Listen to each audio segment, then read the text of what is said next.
A continuación vamos a hablar de la institución que se encuentra en nuestro artículo 759 de nuestro Código Civil, título cuarto, referido a la comunidad. La comunidad es la atribución de varios sujetos a uno o a varios derechos. La comunidad puede ser originaria o puede ser derivativa. La primera supone el nacimiento del derecho para una pluralidad de sujetos, con la prescindencia de un nexo generador de la situación comunitaria. La comunidad puede ser ordinaria si se observa en el derecho especial de pedir la división de la cosa, o forzosa en caso de que la naturaleza de la cosa o eventualmente un pacto de indivisión se oponga a la partición. La comunidad también puede ser incidental.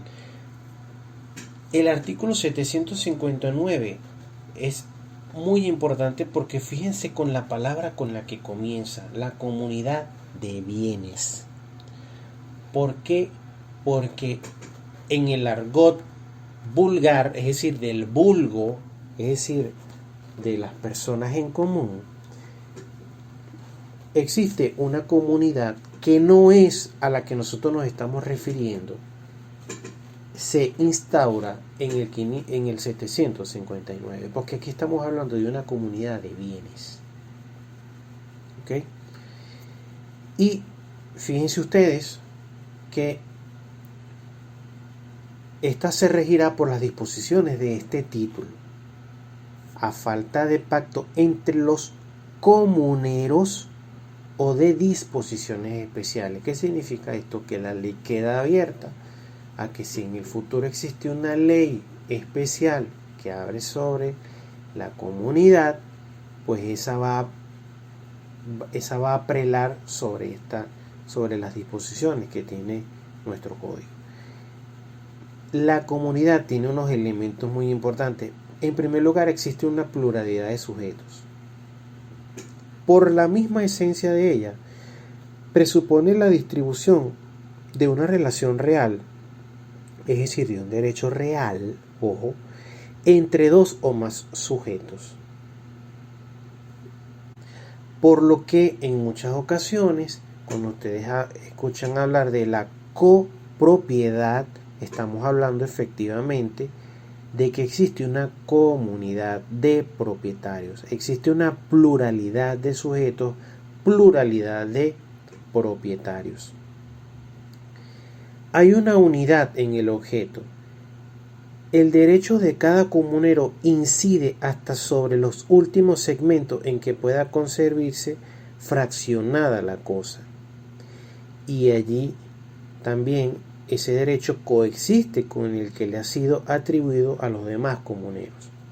Dependiendo del tipo de bien del que estemos hablando, existen bienes que no pueden ser fraccionados. No pueden ser fraccionados para tantos propietarios tenga. El bien siempre va a permanecer como una unidad. No puede fraccionarse físicamente, siempre va a permanecer adherido. Esto no significa que no pueda haber alternabilidad de propietarios. No quiere decir que estos copropietarios no puedan ejercer los atributos que le da el derecho de propiedad. Sin embargo, existen ciertas excepciones, ¿ok? Y ya vamos a ver cuáles son.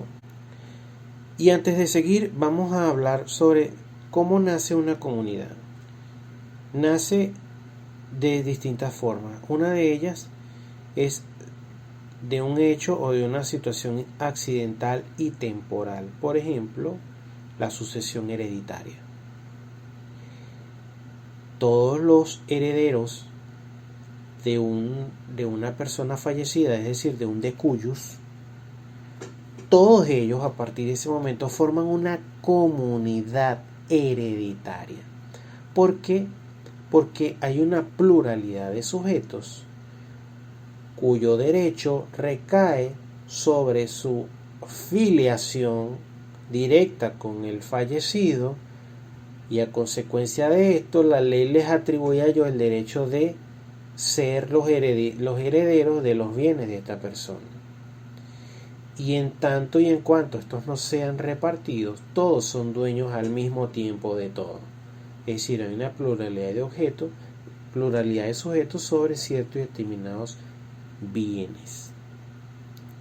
De un hecho voluntario, ejemplo, la adquisición de un bien mueble o inmueble para conjuntamente por varias personas, como en el caso de un edificio. De la voluntad de la ley, es decir, aquella comunidad nacida del resultado del nacimiento de un vínculo, como en el caso del vínculo matrimonial. ¿La comunidad se puede disolver? Sí, la comunidad puede disolverse y hay distintas razones, pero la principal es que todos los derechos reales que tengan esa pluralidad de sujetos se extingue cuando existe una absorción de ellos o una concentración de ellos en una sola persona, en un solo sujeto. Cuando todos estos copropietarios en su ejercicio de derecho de propiedad disponen de ese derecho y lo hacen en una sola cabeza, esta persona adquiere los derechos de todos y eso extingue la comunidad. Es muy importante esta parte porque aquí vamos a empezar a hablar un poco de lo que es la propiedad y en muchas ocasiones está referida a lo que es la propiedad horizontal. Cuando la parte de los comuneros en la cosa común se presume igual mientras no se pruebe otra cosa. Eso es lo que dice el 760. El concurso de los comuneros, tanto en las ventajas como en las cargas de la comunidad, será proporcional a las respectivas cuotas. Fíjense ustedes que en materia de derecho condominial, pues aquellas personas que poseen mayor cuota dentro de la propiedad son los que tienen mayor carga dentro de ella. Pero siempre que todos tengan el mismo espacio, es decir, todos los apartamentos sean del mismo tamaño y todos tengan la misma cantidad de puestos de estacionamiento, pues la carga para todos será igualitaria. Lo que hace modificar lo que hace diferenciar esto, ¿verdad?, es que hasta el momento en el que efectivamente se establezcan las cuotas, la ley presume que la cuota de todos los comuneros es igual. Esto sí aplica directamente en relación a la comunidad hereditaria. Por ejemplo, en la comunidad hereditaria los comuneros se presumen iguales y las cuotas de todos deben ser igualitarias. A partir del 762 van a encontrar que hay una serie de obligaciones para los comuneros y una serie de prohibiciones. Si bien es cierto que todos tienen un derecho de propiedad sobre una cosa en común, es cierto también que si hablamos de obligaciones, pues la cuota de la obligación debe ser igual para todos, ¿ok? No significa que si de 6 copropietarios 5 cumplen con sus obligaciones para con el bien, un sexto comunero no puede dejar de hacerlo. Los acreedores de un comunero pueden oponerse a que se proceda a la división si su intervención, esto es en el caso del 766, ojo, y pueden intervenir a su costa, ¿ok? Pero no pueden impugnar una división consumada, excepto en caso de fraude o de que dicha división se haya efectuado a pesar de la formal oposición y salvo siempre a ellos el ejercicio de los derechos de su deudor. El 767 presume a la comunidad salvo prueba en contrario en aquellos casos de unión no matrimonial. Ojo, aquí estamos hablando de efectos patrimoniales sobre las uniones estables de hecho. Las uniones estables de hecho, estamos hablando de derecho civil 1, es una institución que fue reconocida por la Sala Constitucional haciendo una interpretación del artículo 77 de la Constitución, dándole efectos jurídicos a las uniones estables de hecho. Esto es lo que refiere el artículo 767.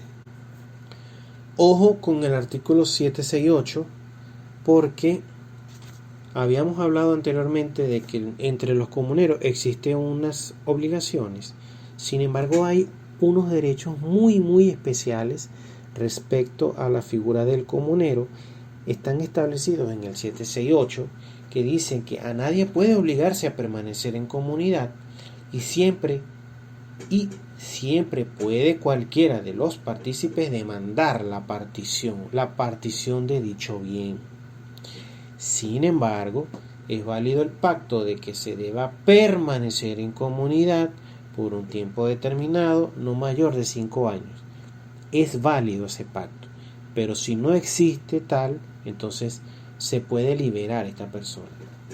La autoridad judicial, es decir, el juez, sin embargo, cuando lo exijan graves y urgentes circunstancias, puede ordenar la división de la cosa común aún antes del tiempo convenido, es decir, por circunstancias que no necesariamente establece la ley, porque bien pudieran haber situaciones de hostilidad, situaciones de índole personal, violento, etcétera, que hacen necesaria el estudio del juez y decretar la partición de ese bien. Fíjense ustedes que para la división entre comuneros son aplicables las reglas concernientes a la división de la herencia y las especiales que en cuanto al procedimiento para llevarla a cabo establezca el Código de Procedimiento Civil en una sección que tiene que ver con la partición. Ojo, eso está establecido en el Código de Procedimiento Civil. Y fíjense ustedes que en relación a la figura en sí de la comunidad, pues han surgido una serie de criterios, sobre todo en materia hereditaria, porque en muchas ocasiones los organismos administrativos exigían a los abogados tener un poder de todos los herederos, por ejemplo en este caso, para poder ir y hacer las gestiones de una sucesión. Hoy en día ese criterio fue superado, porque en tanto uno de los comuneros actúe en favor no solo de él, sino en favor del resto de los comuneros sobre la cosa, entonces quiere decir que sus actuaciones son legítimas. La ley, los organismos judiciales, los organismos administrativos deben reconocer, ¿verdad?, de forma individual el derecho de cada uno, sobre todo si la gestión que está haciendo este comunero es en favor del resto de los comuneros. No puedo, a pesar de yo compartir mi propiedad con otras personas, ¿verdad?, ir amarrado a ellas para realizar cualquier tipo de gestión administrativa que vaya en beneficio de todos nosotros. Por el contrario, la situación cambiaría, por supuesto, en el caso de que sea en detrimento del derecho de todos. En el audio siguiente vamos a hablar del título 5 sobre la posesión.